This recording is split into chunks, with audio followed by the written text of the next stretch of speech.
Trish Regan herself and political analyst Mark Halperin. Hello to you both. Nice to have you here. Mark, Biden's poor performance no longer in doubt. The question now is, which is the best Republican to counter his destructive agenda? Trump had a win and a loss yesterday in last night's primaries. So what story is being told for the fall? Well, you call Van Jones a communist. I call him a mostly honest man with a horrible poker face.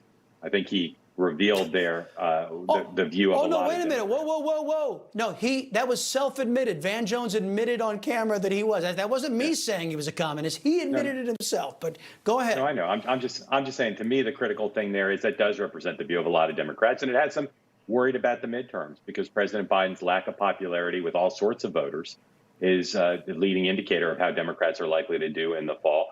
I think President Trump and Joe Biden, it's a fascinating question, Chris, right? President Trump dominant in the primaries, and I think even the races he lost, you can look at the outcome and say it still reflects a fair amount of juice on his part.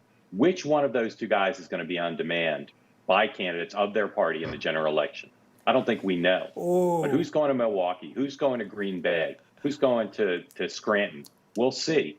But I suspect right now that Joe Biden may get fewer invitations than Donald Trump, although I'm not sure how many either of them are going to get. Okay, fair enough. Meantime, Trish, in my home state of Texas, conservative Latina Mayra Flores flipped a key U.S. House seat in the Rio Grande Valley that's been owned by Democrats for over a century. If the Rio Grande Valley, Trish, is going conservative, what does it portend for Democrats in the fall? Look, I think Democrats, they're done. I'm sorry. Look, our economy is in such bad shape. And it comes back to that. I mean, when you go to vote, Americans, this is what gets missed or lost in all of it. I don't think Americans are actually that party driven. Really, they just want what's good for them. And right now, who's in charge is not very good for them, right? Not when you're looking at 17 days in a row of escalating gas prices. And he can blame the oil companies. He can blame Russia. He can blame whoever he wants. But the bottom line is whoever is in office will get saddled with this, right? And so I think what you're seeing happening in Texas is fascinating, but it's really, if you would, a referendum on those in charge right now because it's not working for everyday Americans. It doesn't matter if you're Hispanic or African American or male or female.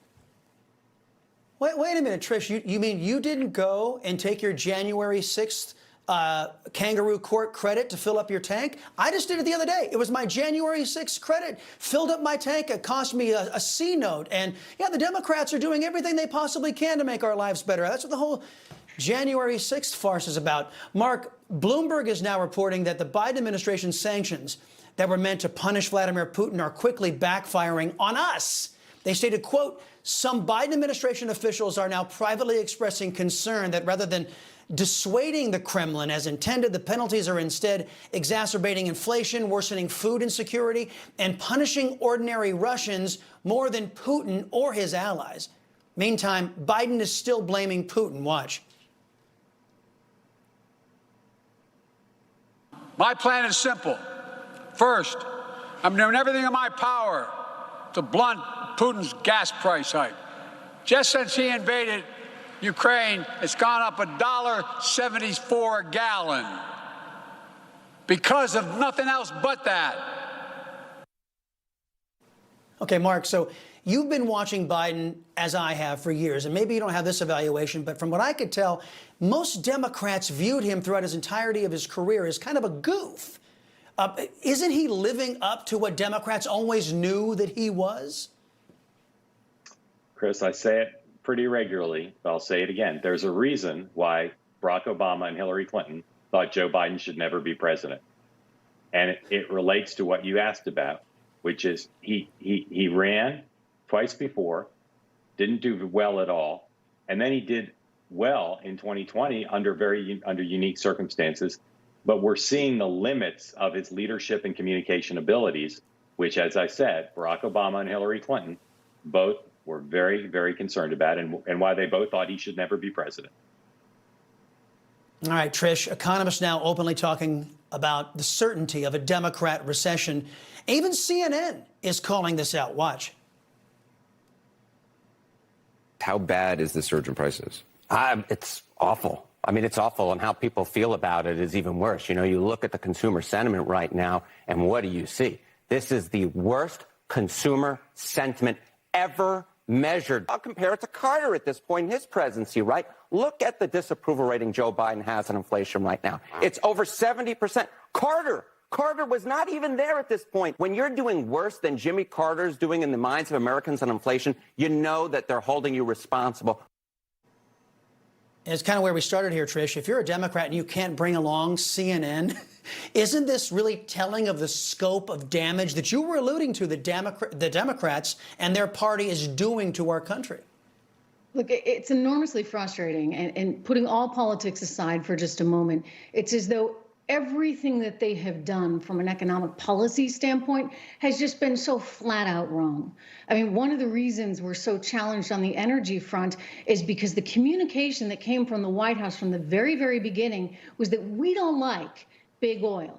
Therefore, what investor is going to actually invest in a new drilling project knowing that it's probably not going to get off the ground because the administration is so anti-big oil? So as a result, now here we are. You got all the pent-up demand that was out there. You got supply chain issues. Yes, you got the situation in Russia, but you also lack the ability to get energy out of our own ground right here. And not only that, but nobody wants to invest in it because they know that the big guy over in the White House doesn't want that happening. So consequently, I mean, look, from that to all the $1.9 trillion in stimulus that they spent while the Federal Reserve was bumping money like there was no tomorrow, I'm sorry, it is such a classic screw up. And there should be smarter people. And so I look at this, and I really think, Chris, it's almost like malpractice to think you have people like Janet Yellen that miss this.